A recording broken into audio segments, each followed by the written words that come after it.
Bienvenue à ma chaîne.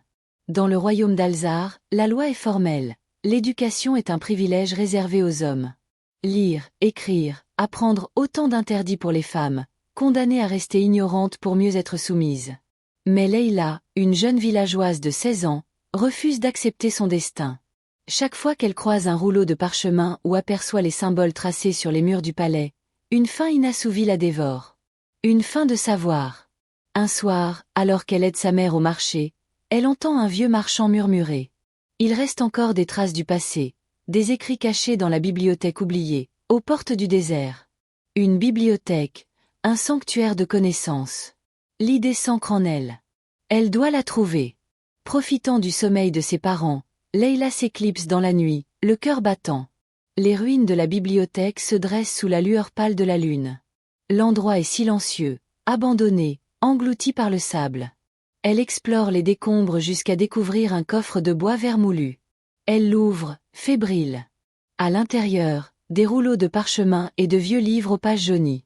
Elle en serre un contre son cœur, réalisant qu'elle tient entre ses mains une arme plus puissante que n'importe quelle épée. Chaque nuit, dans l'arrière-boutique de son père, Leila étale son trésor secret sous la lumière d'une chandelle.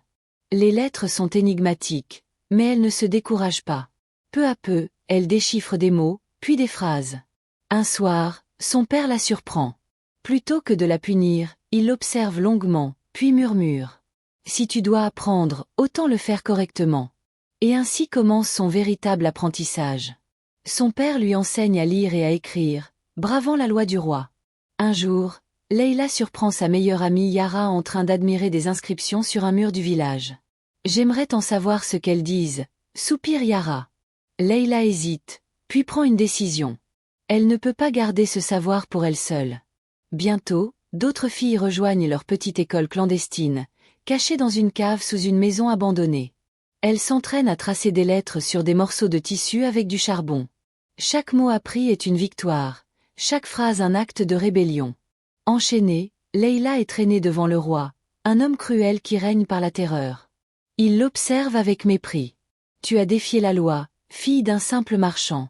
Sais-tu quel châtiment mérite une telle audace ?»